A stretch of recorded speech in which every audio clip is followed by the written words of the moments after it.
The signal appeared on Dr. Kim's monitor at 3:47 a.m. The small green line jumped across his screen in a pattern that made his heart stop. He blinked hard, rubbed his tired eyes, and looked again. The pattern remained, pulsing with an unnatural regularity that no known cosmic phenomenon could produce. "This can't be right," he muttered, reaching for his coffee. The observatory was quiet at this hour. Most of his colleagues had gone home, leaving him alone with the massive radio telescope and its sensitive equipment. Dr. Kim ran the standard diagnostics twice, then a third time. Each test showed the same result, all systems functioning normally, which could only mean one thing: the signal was real. His hands trembled slightly as he picked up the phone. "Director Park." "Yes, I know what time it is. You need to come to the observatory immediately." Director Park arrived within 30 minutes, her face tight with concern. She had thrown a coat over her pajamas, and her usually perfect hair was disheveled. "This better be important, Kim," she said, but the irritation in her voice vanished when she saw the monitor. "It's that." "Yes," Dr. Kim said quietly. "I've confirmed it isn't equipment failure. The signal is coming from deep space, approximately 2.7 light-years away, and it's moving toward us." Director Park leaned closer to the screen.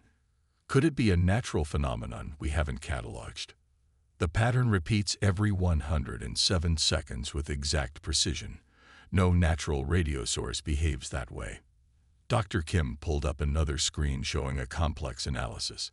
"And look at the frequency shifts. Whatever is sending this is moving at speeds we've only theorized about. Have you contacted anyone else?" "No. Protocol says you're first. Then the International Astronomy Network." Director Park straightened up, suddenly looking very official despite her hastily thrown-on clothes. "Run every test again. I need to make some calls." Within 12 hours, observatories around the world had confirmed Dr. Kim's findings. Within 24, the first blurry images were captured by the orbital telescopes. Massive objects moving through the darkness of space in tight formation. 3 days later, President Ryu addressed the nation. His usually confident face was pale as he confirmed what the internet had been buzzing about for days. Earth was about to experience first contact with an alien civilization.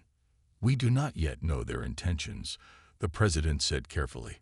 "But we are attempting to establish communication and have assembled our finest scientists, diplomats, and yes, military advisors to prepare for all possibilities." Dr. Kim found himself suddenly thrust into a position of unexpected importance. The government flew him to the newly established First Contact Center in Seoul, where he joined a team of linguists, physicists, and communication specialists. "The signal patterns suggest mathematical knowledge," Dr. Kim explained to the assembled experts. "We believe they're using prime numbers as a universal language." Professor Ba, a linguistics expert, nodded. "We've prepared response signals using the same mathematical base. If they can receive our transmissions, we might establish basic communication." What nobody expected was how quickly the aliens would respond. The reply came within hours, a complex mathematical sequence that the team spent 2 frantic days decoding. "They're asking about our planetary defenses," Dr. Kim said finally, looking up from his calculations with a troubled expression. "At least, that's what we think they're asking." Director Park, now heading the scientific response team, frowned. Why would that be their first question? The team crafted a careful response, emphasizing peaceful intentions while avoiding specific details about Earth's military capabilities. The reply came faster this time. "They're accelerating," Dr. Kim announced 3 days later during an emergency meeting. "Their fleet will reach our solar system in approximately 2 weeks. The room fell silent.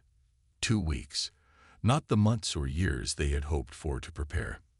Satellite images grew clearer as the alien fleet approached. 27 massive ships, each larger than any vessel humans had ever constructed, moved with precision through space. Their design was sleek and predatory, with no visible windows or external features besides what appeared to be weapon mounts. The world watched and waited. Stock markets plummeted. Religious gatherings swelled. Some people fled to remote locations, while others partied as if the world were ending. Through it all, the international team worked desperately to establish meaningful communication. Then came the transmission that changed everything. Han nodded. The waiting was always the hardest part. A former Special Forces operator now commanding a rapid response unit, Han had been handpicked for this position. His team carried experimental weapons rushed into production over the last 72 hours. At precisely 9:00 a.m., every screen in the command center flashed red. "Multiple objects entering atmosphere," shouted the radar technician. "Descent pattern matches invasion protocols." Han moved quickly to the central console. The holographic display showed dozens of small craft breaking away from the larger Vrax ships. Their trajectory put them on course for major cities worldwide. 6 were heading directly for Seoul. "Sound the alarm," Han ordered. "All civilians to shelters. Deploy defensive measures." The city's warning system blared to life, its wail echoing through streets already half empty from voluntary evacuations. The remaining civilians rushed to the underground networks originally built to withstand North Korean attacks, now repurposed for a threat no one had imagined. Han's team moved to their assigned positions.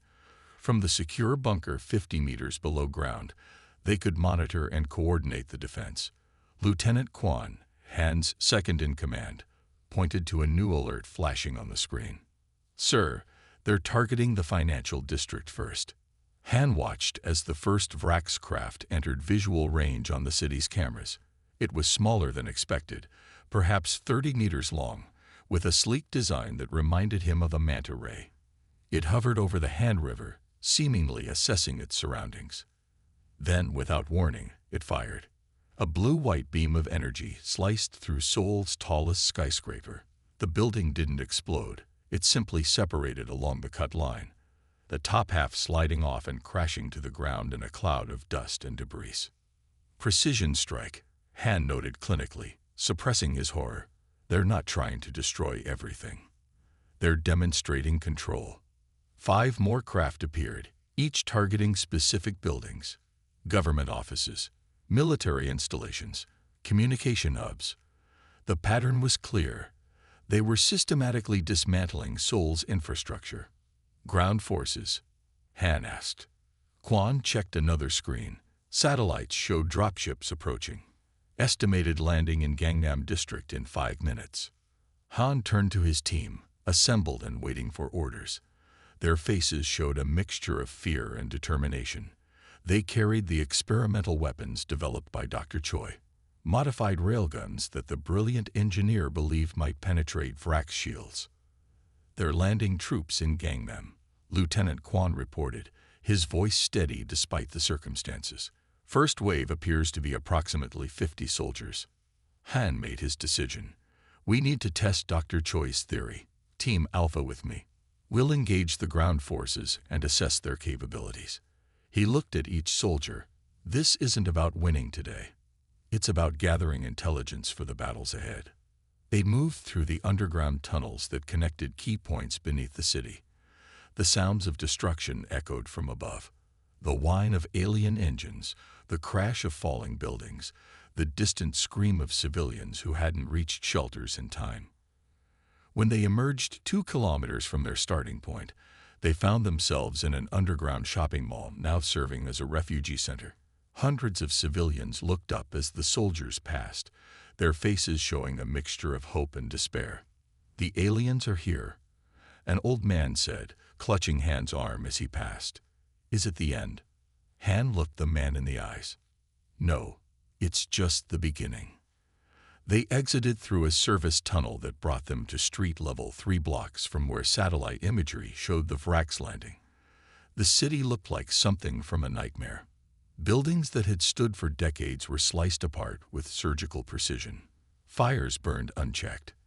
The air smelled of dust, smoke, and something else, an acrid, alien scent. Han deployed his team in a semicircle behind the remains of a collapsed parking structure.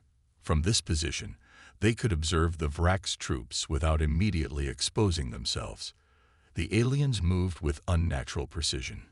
Each stood approximately 2 meters tall, encased in sleek armor that seemed to shimmer slightly in the morning light. They carried weapons that resembled elongated rifles, though no part of the design seemed familiar. "Shield technology confirmed," whispered Sergeant Da, looking through advanced binoculars. "Each soldier appears to have a personal energy field. You can see the distortion around them." Han studied the pattern of the alien advance. They moved building to building, placing small devices at structural points. Not destroying, cataloging. This wasn't random destruction. It was systematic occupation. "Remember your training," Han told his team. "We test Dr. Choi's weapons, confirm whether they work, then retreat to regroup. No heroics." Han selected his target, a Vrax soldier who had separated slightly from the main group. He raised the prototype railgun. The weapon was heavier than standard firearms, with a thick barrel and power pack that hummed against his back. Dr. Choi had explained that conventional weapons fired projectiles too slowly to penetrate Vrax shields. These railguns used electromagnetic acceleration to launch specially designed slugs at velocities that might phase through the alien defenses. Theory was about to meet reality. Han took careful aim, compensating for the weapon's unfamiliar weight. He controlled his breathing, letting the world narrow to just himself and his target. Then he squeezed the trigger. The railgun made a sound like ripping cloth, followed by a thunderclap. The recoil was substantial but manageable. Han watched as the projectile streaked toward the alien. For a heart-stopping moment, he thought it had failed. The slug hit the shimmer of the shield and seemed to pause. Then, like water breaking through a dam, it continued through and struck the Vrax soldier directly in the chest. The alien staggered. Its shield flickered with blue-white energy, then failed completely. The creature collapsed in its environmental suit, greenish fluid leaking onto the pavement. "It works," Han whispered into his comm, his voice steady despite the surge of hope in his chest. "Tell command the railguns work." His team fired in sequence, each selecting a different target. 3 more Vrax fell before the aliens realized they were under attack. The remaining troops took cover with surprising speed, returning fire with weapons that sent sizzling bolts of energy cracking over the defenders' heads. "Fall back," Han ordered. "We have the confirmation we needed." As they retreated through the ruined streets, Han saw something he hadn't expected. Civilians emerging from hiding places to watch the soldiers pass. Their faces showed something that had been missing minutes before: hope. By nightfall, similar reports came in from around the world. The railguns worked, though not perfectly. The higher the velocity, the more likely the projectile would penetrate Vrax shields. Teams of engineers were already modifying the designs based on battlefield feedback. In the command bunker, Han studied the global situation map. The news was grim. Major cities on every continent were under Vrax control. Millions were dead or missing. But for the first time, humanity had a weapon that could hurt the invaders. "They expected us to surrender immediately," Han said to his assembled team. "They didn't expect us to find a weakness so quickly." Lieutenant Quan nodded. "What happens tomorrow?" Han looked at the map again, at the red zones showing Vrax occupation spreading like a bloodstain across the continents. "Tomorrow," he said quietly, "we teach them that humans don't surrender easily." 6 months into the occupation, humanity had become a species of shadows. The once bustling cities now stood as monuments to Vrax efficiency, perfectly sliced buildings, precisely controlled destruction, and methodical harvesting of Earth's resources. But for all their technological superiority, the aliens had failed to achieve their primary objective: complete human surrender. Master Sergeant Kang wiped sweat from his brow as he led his team through a narrow mountain pass. The early morning fog provided additional cover, though they needed it less here. These remote highlands were one of the few places Vrax scanners couldn't penetrate reliably. 2 more kilometers to the cache," Kang whispered. His 8-person team moved with practiced silence, each carrying a modified railgun and supplies for the resistance cell hidden deeper in the mountains. They'd learned much about the enemy in 6 months. The Vraks controlled major cities and transportation hubs, but their presence thinned in extreme environments. Their environmental suits, necessary for them to survive in Earth's atmosphere, struggled with humidity, extreme cold, and high altitudes. Kang paused, holding up a closed fist. The team froze instantly. He pointed to a rocky outcrop where a small device blinked with a faint blue light. Vrak's scanner, he mouthed silently. They hadn't seen one this far into the mountains before. The aliens were expanding their search patterns. Private Min, their tech specialist, moved forward on Kang's signal. She studied the device without touching it, then returned to the group. "New model," she whispered. "Wider range, but same weakness to water." Kang nodded and pulled a canteen from his pack. The simple solution had been discovered by accident 2 months into the occupation, when a desperate soldier had thrown his water bottle at an approaching Vrax. The alien's shield had flickered unexpectedly. Later tests confirmed that while Vrax shields repelled solid objects and energy weapons, they had a curious vulnerability to hydrogen-oxygen bonds in their liquid state. Kang carefully poured water over the scanner. The blue lights sputtered and died.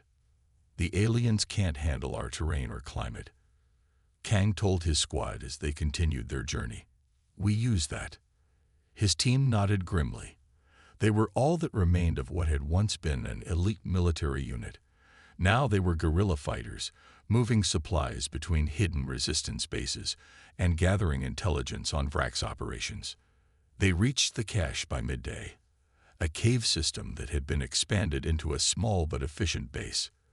Dr. Choi greeted them at the entrance, her once immaculate lab coat now patched and stained. "You're just in time," she said, leading them deeper into the cave. "The new prototype is ready for field testing." The main chamber was a strange blend of ancient stone and alien technology. Salvaged Vrax components had been integrated with human equipment. Engineers worked on modified weapons, while communications specialists monitored encrypted channels. Dr. Choi led them to a workbench where a new variant of the railgun rested. It was smaller, lighter, and connected to a backpack power unit.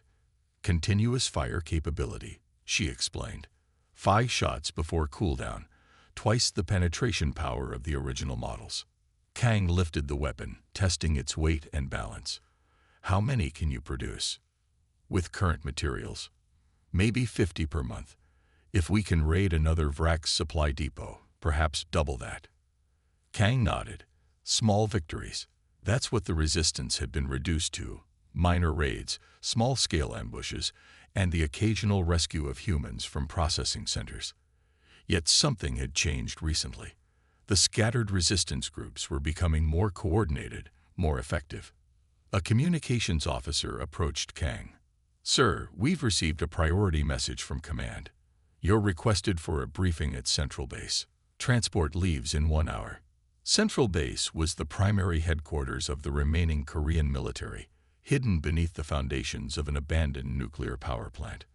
The journey there required careful navigation through territory the Vrax regularly patrolled.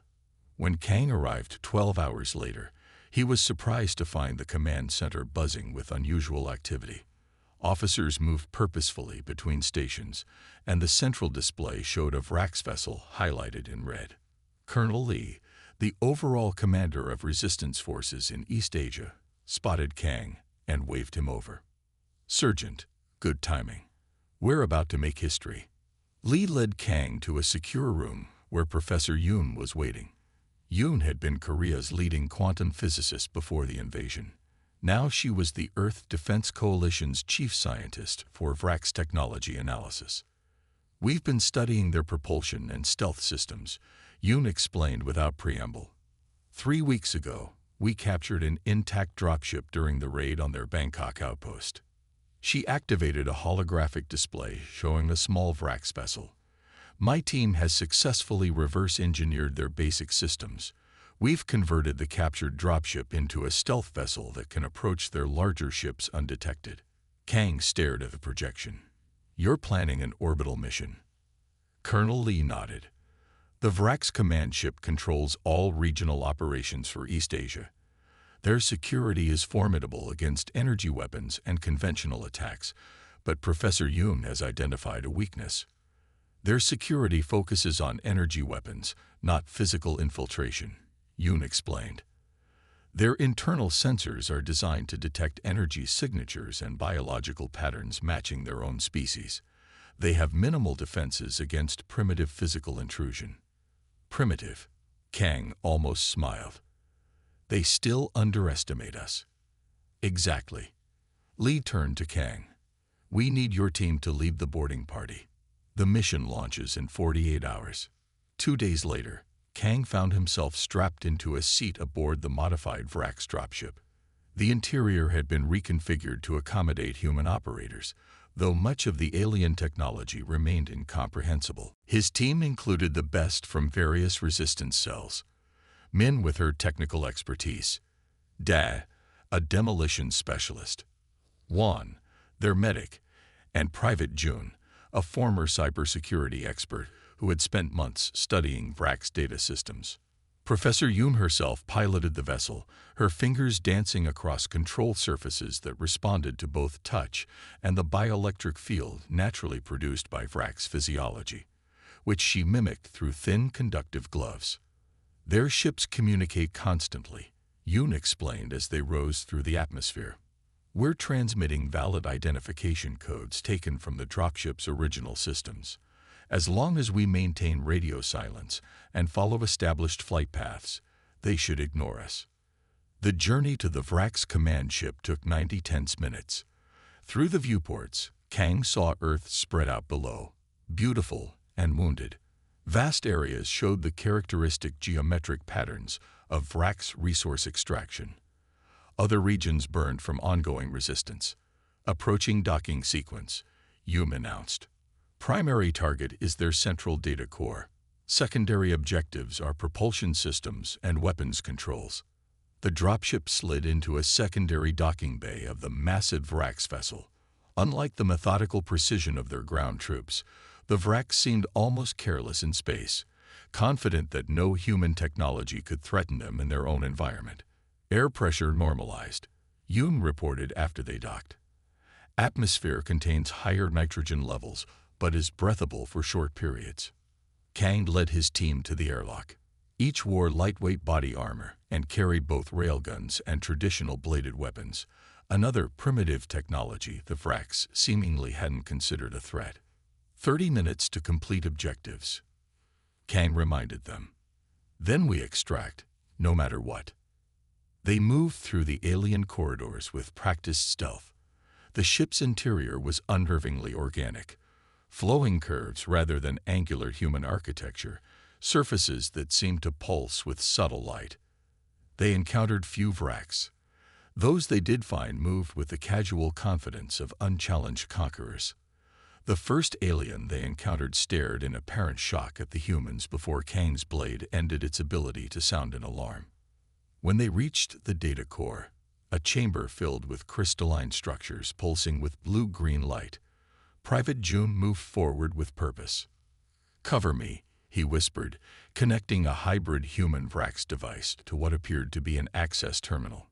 Their system architecture is bizarre, but follows certain universal computing principles. Kang and the others formed a protective perimeter while June worked. Minutes ticked by, each one increasing the risk of discovery.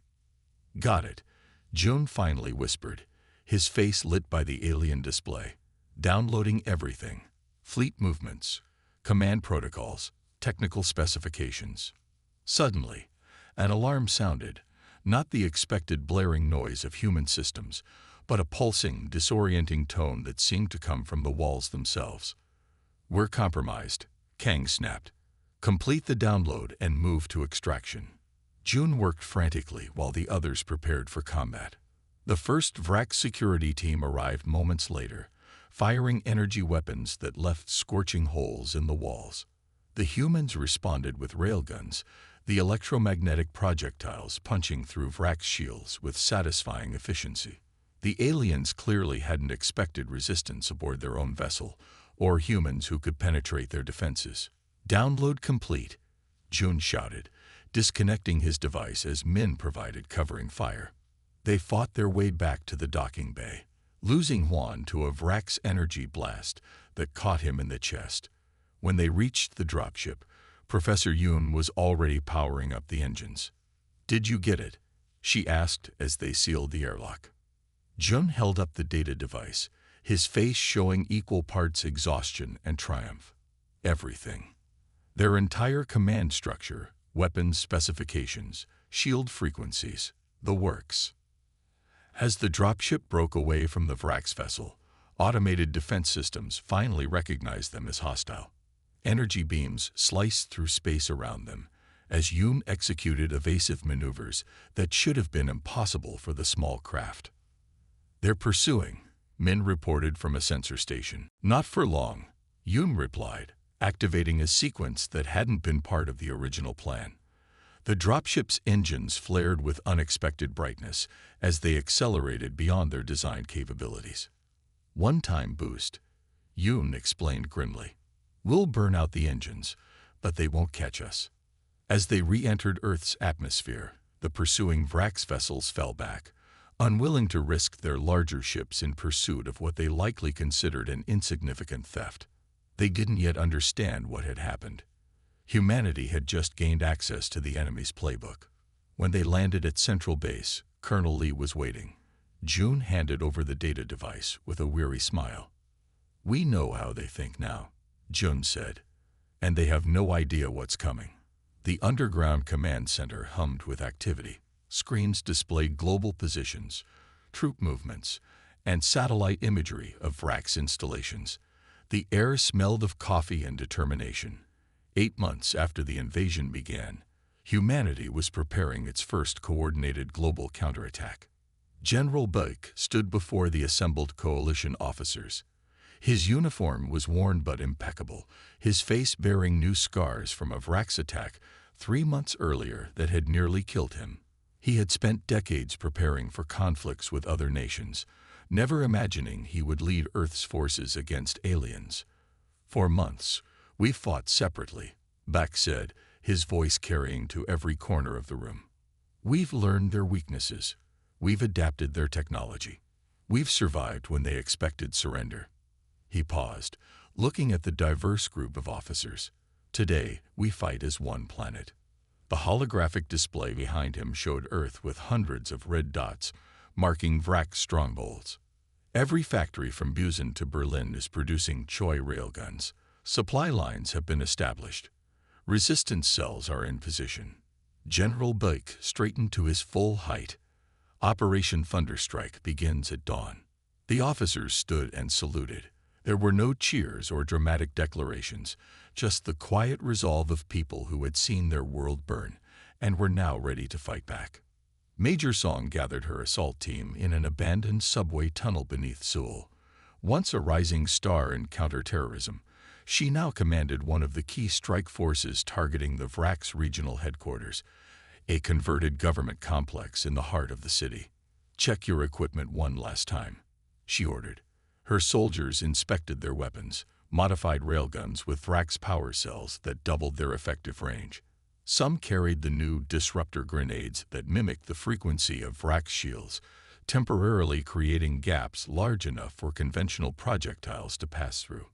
Private Min approached Song with a tablet showing the latest intel. "Ma'am, surveillance drones confirm 43 Vrax inside the target. Their patrol pattern remains unchanged." Song nodded. "Their overconfidence is our advantage. They still think we're just scattered resistance." She checked her watch. 30 minutes until the operation began worldwide. "Move to position Alpha. Silent approach." Her team moved through the tunnels with practiced efficiency. When they emerged through a maintenance hatch 3 blocks from the target, the pre-dawn sky was gray and heavy with rain. Perfect conditions to limit Vrax sensor efficiency. Song tapped her earpiece. "All teams report. Team Bravo in position. Team Charlie ready. Team Delta standing by." Around the world, similar scenes played out as humanity prepared to strike back. In the mountains of Switzerland, resistance fighters positioned artillery aimed at a Vrax mining operation. In the deserts of Australia, modified tanks approached a resource processing facility. In the forests of Brazil, guerrilla forces surrounded a communications relay. Song checked her watch again. 5 minutes. Activate personal shields. Another innovation from Professor Yoon's team.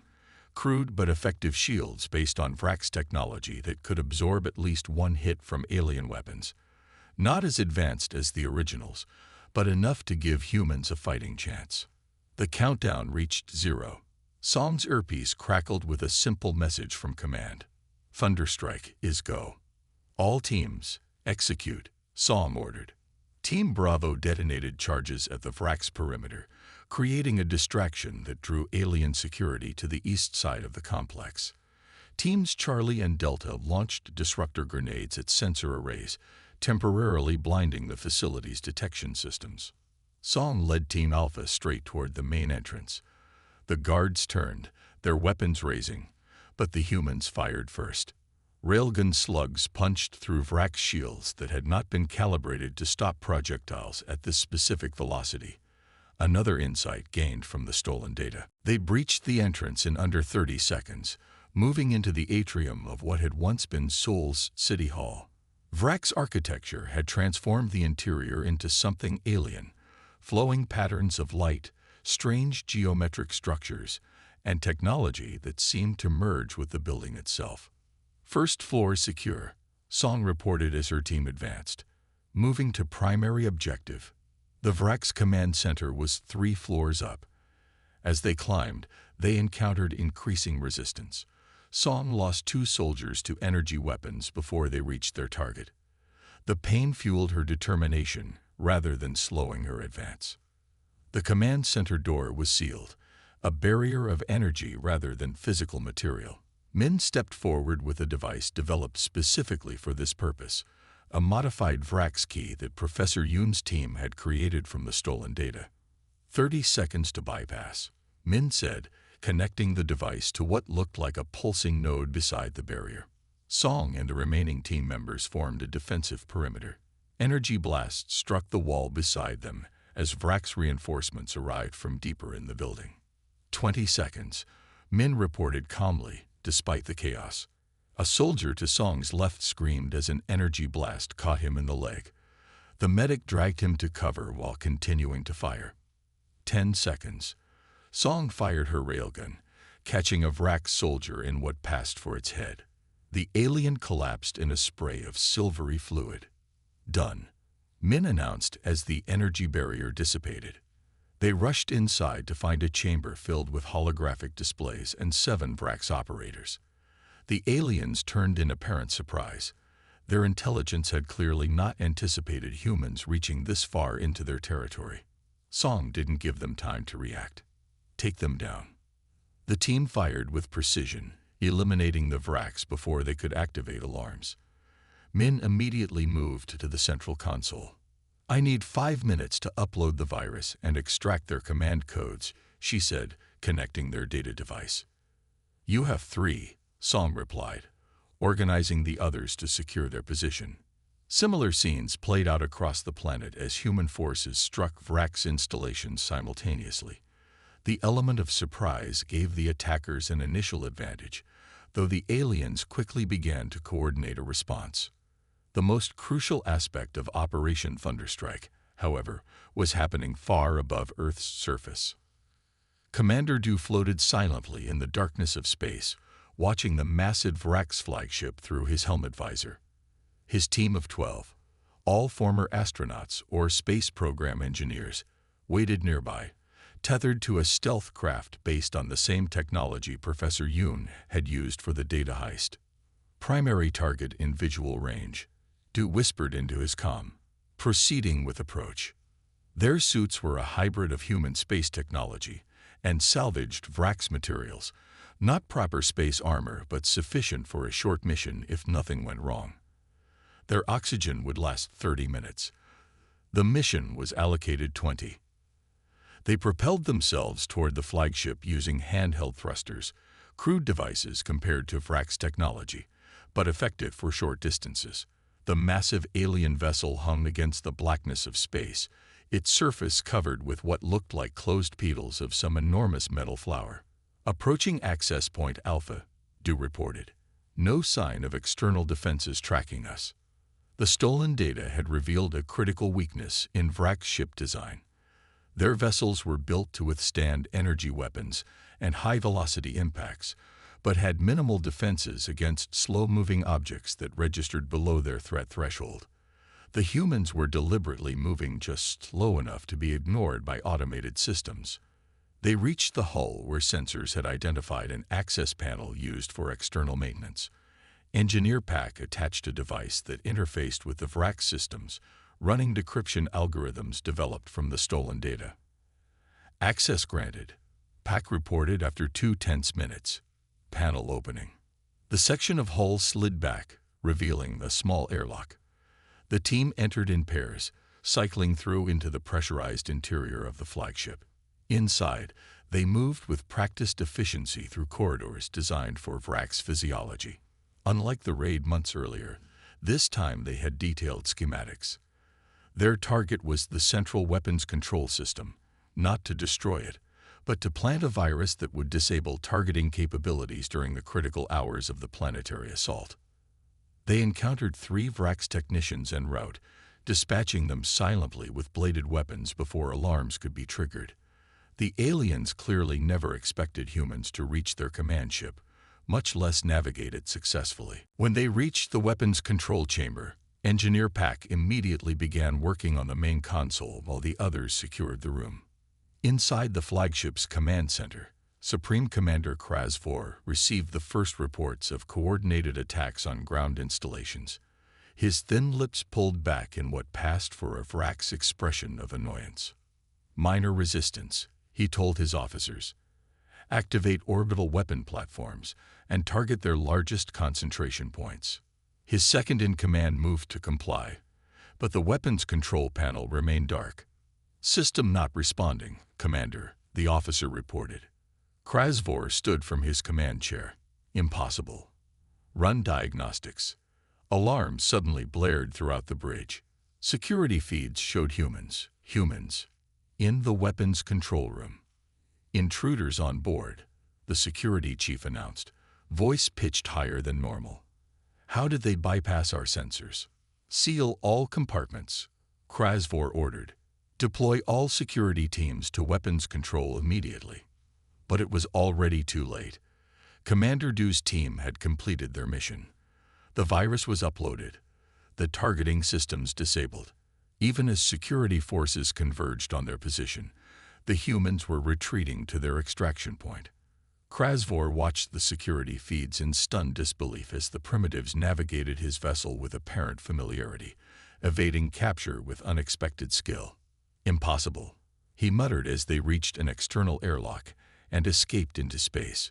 His flagship, the most advanced vessel in the Vrak's fleet, had been compromised by creatures who had barely achieved spaceflight. On the surface, Major Song's team successfully completed their mission. The virus Min uploaded spread through the Vrak's communication network, temporarily disrupting their ability to coordinate a response to the global attack. As dawn broke across continents, humanity struck back against its invaders for the first time as a unified force. Operation Thunderstrike had begun, and the Vraks were facing something they had never encountered in their thousands of years of conquest, a species that refused to be conquered. 3 weeks after Operation Thunderstrike, the Vraks' losses had mounted beyond their planning models. Their ground forces had been reduced by 60%. 17 orbital platforms had been disabled. 3 major ships had been damaged beyond repair.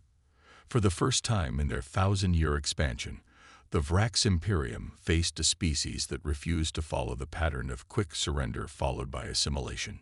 Supreme Commander Krasvor stood before the High Council's holographic projection, his posture rigid despite the discomfort of reporting failure. The humans continue to adapt our technology faster than anticipated, he explained. Their primitive projectile weapons have been modified to penetrate our shields. They have developed countermeasures for our scanning systems. Most concerning, They have demonstrated the ability to infiltrate our vessels. The head counselor's large eyes narrowed. Your assessment 3 cycles ago indicated the species would be fully subjugated within 1 rotation. Their behavioral patterns defied all historical precedent, Krasvor replied. No species has ever maintained resistance after demonstration of our technological superiority. And your recommendation? Krasvor hesitated only briefly. Tactical withdrawal to reassess. The resource expenditure no longer justifies continued occupation. The silence that followed stretched uncomfortably before the head counselor finally spoke. Initiate diplomatic contact. Secure favorable terms for withdrawal. On Earth, the request for negotiations was met with cautious optimism. After months of desperate fighting, the possibility of the aliens leaving seemed almost too good to believe. President Shin, who had emerged as the leading voice within the Earth Defense Coalition, received the message in the underground command center that had become humanity's de facto capital. They want to talk, she told the assembled leaders. They're requesting a neutral meeting site. General Bak's face showed the scars of recent battles. It's a trap. Perhaps, Shin acknowledged. But we've proven we can hurt them. Now we need to show we can be reasonable, on our terms. The ruins of Geneva were chosen for the meeting. Once the home of international diplomacy, the city now stood as a monument to Vrak's precision destruction. The conference building had been sliced in half, its dome removed with surgical accuracy, leaving the main hall open to the sky. President Shin arrived with a small delegation that included military, scientific, and diplomatic representatives. They sat at one side of a long table placed in the center of the ruined hall. The Vraks arrived precisely at the agreed time. 3 of them emerged from a small transport craft, moving with the unnatural smoothness that humans had come to associate with their kind. Unlike the soldiers humanity had faced, these wore no armor, though their environmental suits were more elaborate, clearly designed for extended exposure to Earth's atmosphere. The lead Vrax inclined its head in what might have been a gesture of respect. I am diplomatic emissary Trelvac of the Vrax Imperium. I speak with full authority of the High Council. President Shin of the Earth Defense Coalition. Shin replied evenly. We are prepared to hear your proposal. The alien's large, dark eyes studied her for a moment. Your species has demonstrated unexpected capabilities. The continued conflict has been deemed inefficient. Inefficient, General Bach repeated, not bothering to hide his contempt. Is that what you call losing? The Vrax diplomat turned slightly toward Bach, its face showing no reaction to the provocation. The Vrax Imperium has never been defeated in direct conflict. This situation is unprecedented. Then let us be clear, Shin said. What exactly are you proposing? Trelvac placed a small device on the table. It projected a holographic map of Earth and its surrounding space. We offer cessation of hostilities. The Vrax Imperium will withdraw all forces beyond your lunar orbit. Your species will retain autonomy within your planetary system. And in return, Professor Yoon asked, her eyes narrowed with suspicion. Tribute resources, annual shipments of specific rare elements, non-interference with Vrax activities beyond your system, acceptance of monitoring stations at the edge of your solar system. President Shin leaned forward. Your species was categorized as primitive, the Vrax diplomat stated, continuing its explanation. This assessment was incorrect. We recognize your potential as a minor power within this sector. We're not interested in your assessments, President Shin replied, her voice firm but controlled. Only your complete withdrawal. No tribute, no monitoring stations, no Vrax presence anywhere in our solar system.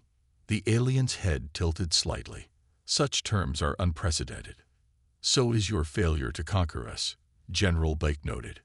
A tense silence followed before Trelvac spoke again. The High Council anticipated your response. I am authorized to accept complete withdrawal with the understanding that humans will not pursue Vrax vessels beyond your system. Shin glanced at her advisors, who nodded subtly. We accept those terms with one addition. You will return all humans taken from Earth during your occupation. Many have been processed for study, The Vrax stated without apparent concern for how this information would be received. Those who remain will be returned.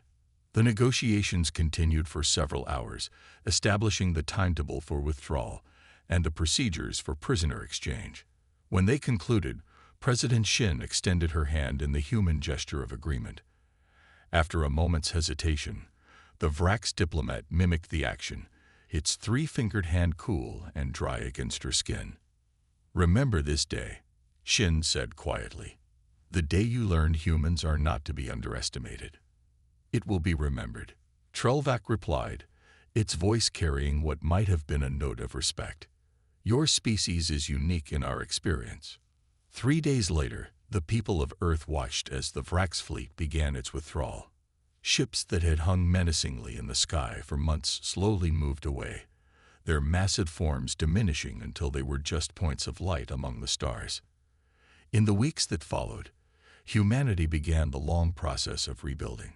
Cities damaged by precision strikes were reconstructed. Populations displaced by the fighting returned to their homes.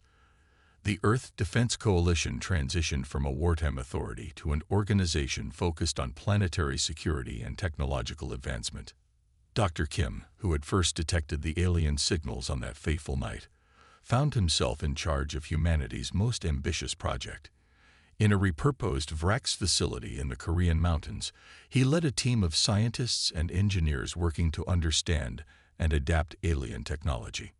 "The power generation alone is centuries beyond our previous capabilities," he explained to President Shin during her visit to the facility 6 months after the Vrax departure. "Their propulsion systems rewrite everything we thought we knew about physics." They stood before a massive viewscreen showing a sleek vessel under construction in what had once been a Vrax landing bay. Unlike the organic curves of alien design, this ship incorporated human aesthetics, practical, angular, with a certain aggressive functionality. "How long until it's operational?" Shin asked. 3 months for the prototype. If successful, we can begin fleet production by year's end." Kim turned to face her. "We've incorporated everything we learned from their technology, but improved upon it. Their shields were vulnerable to certain velocities. Ours won't be. Their sensors had blind spots. Ours are comprehensive." Shin nodded, studying the ship with a mixture of pride and determination. "The Vrax will return someday, or some other species will find us. We need to be ready." "We will be," Kim assured her. "And not just with defenses. This ship can reach Alpha Centauri in 14 days. Exploration, colonization. The galaxy is opening to us now." Later that day, Kim addressed his team as they gathered to watch the first test firing of the prototype's engines. Hundreds of scientists, engineers, and technicians who had worked tirelessly to transform alien technology into something uniquely human. "Today marks the beginning of a new chapter," he told them as the countdown commenced. "Not just for our project, but for our species. 9 months ago, we faced extinction. Now we stand at the threshold of the stars." The test engines ignited with a controlled fury, their blue-white flame contained within advanced magnetic fields. Perfect operation on the first attempt, something that would have been impossible without the knowledge gained from the invasion. As the cheers of his team echoed through the facility, Kim looked up at the massive viewscreen showing the prototype vessel. Humanity's first true starship. "The universe just learned something important," Kim told his team as they watched the test conclude successfully. "In our darkest hour, humanity answers with firepower, and we don't stay down." Across the planet, similar scenes of recovery and advancement played out. Hybrid farming techniques using modified Vrax hydroponics doubled food production. Medical treatments adapted from alien biology extended human lifespans. Defense systems incorporated the best of both worlds, ensuring no future invader would find Earth an easy target. In orbit, construction began on the first of many space stations designed to serve as humanity's watchtowers.